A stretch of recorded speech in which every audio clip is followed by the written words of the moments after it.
All right, welcome back to reviewing Google's digital marketing certification for digital marketing and e-commerce professionals.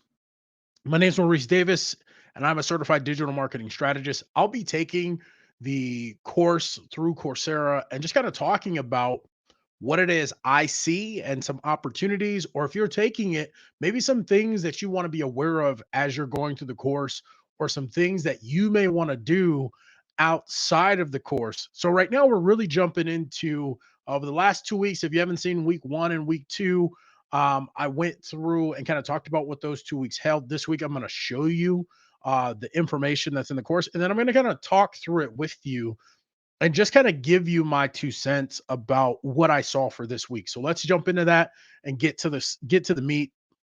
All right. So this week is week three.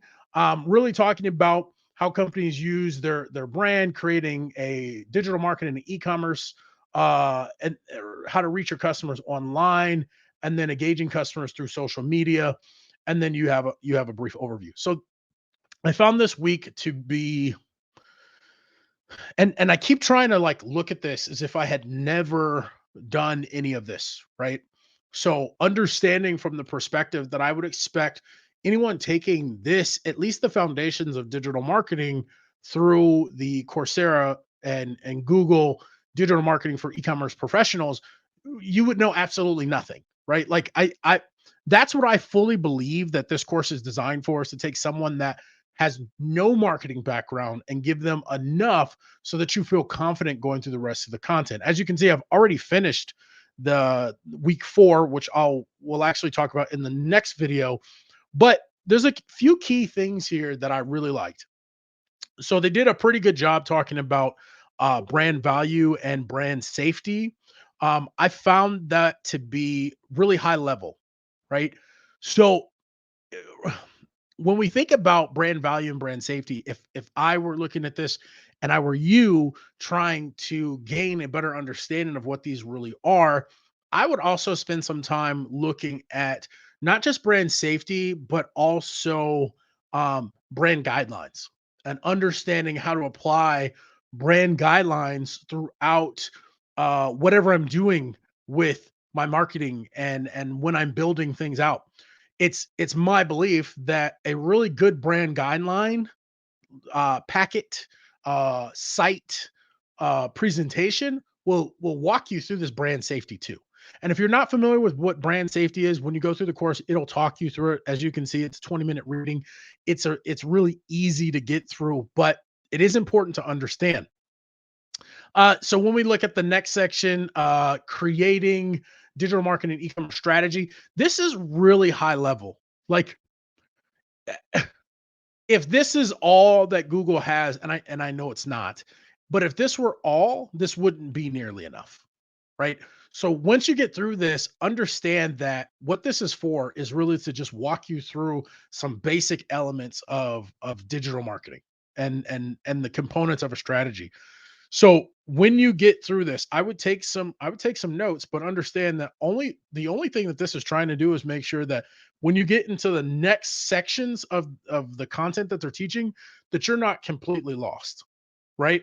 So you're not going to get a ton out of this. I honestly I would tell you again, take the notes, but understand that by the time you're finished with the foundations of Google of digital marketing with Google, you're still gonna be so new that you honestly still won't know much of anything, right? And that's just understanding again where you are and where you're coming from. I thought the how to set smart goals is a little, it's always a nice refresher, but honestly, at some point, I feel like it gets tossed in and most of us have seen it. And maybe that's me being naive, or because I'm as old as I am, I've seen it so much. Like, and when I teach courses and I talk about SMART goals, I see my students' eyes roll in the back of their head like, "Oh no, not this again." Right?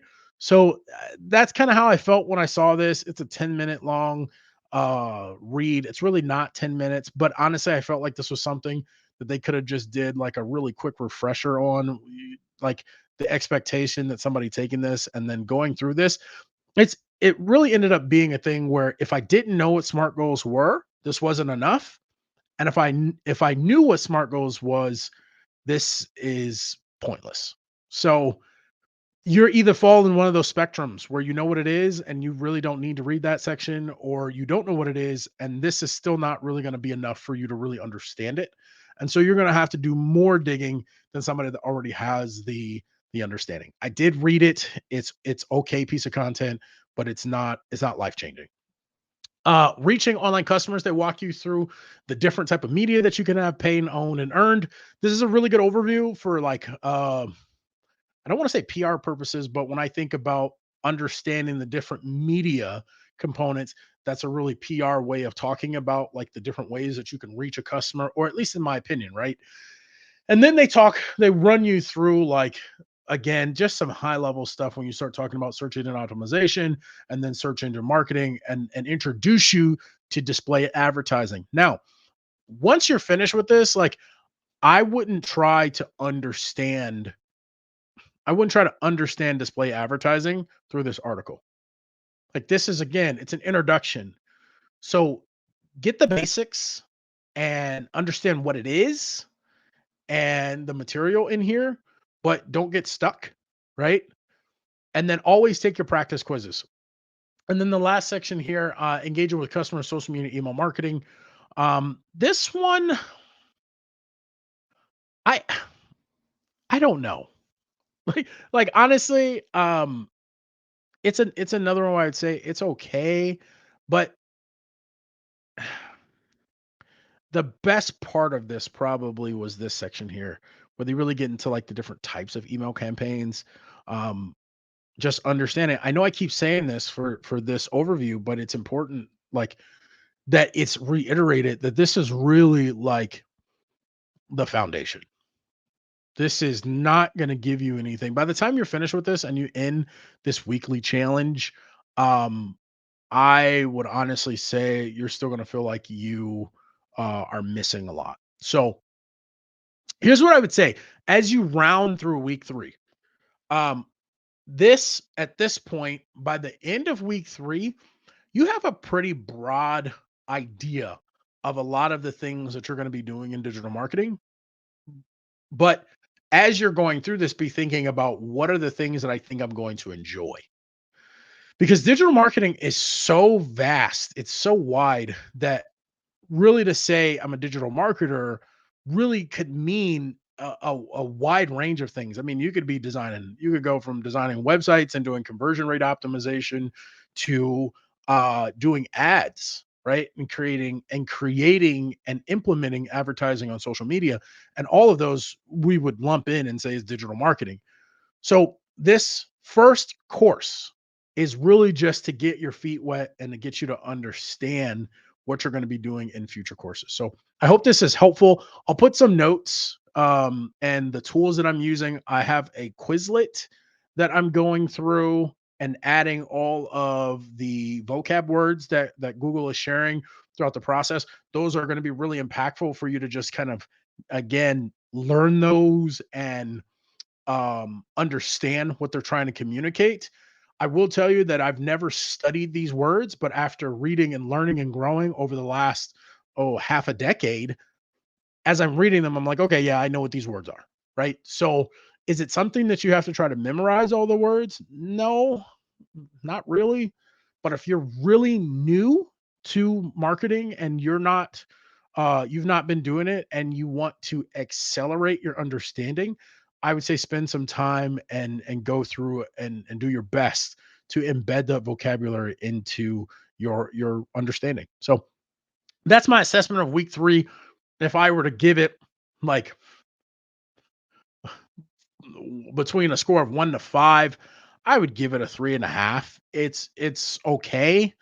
Um, I think there's more meat that could be had here. I will tell you that what they haven't talked about in uh, like digital marketing period yet are some different frameworks like the S's of digital marketing, and I'm not going to get into that here. If you would like to know what that is, do me a favor, drop a comment below and I'll do a video just on that because that's its own thing. And then there's no conversation around the P's of marketing, period.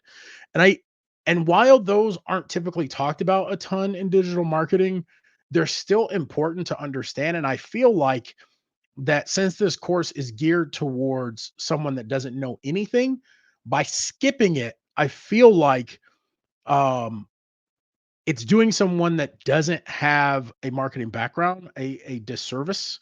And so that would be the piece that I would say so far as I've gone through the content, spend some time learning the piece of marketing, especially if you are new to this and you don't have any marketing experience. Understanding how to apply those when you're building out your marketing strategy is going to help you in the long run.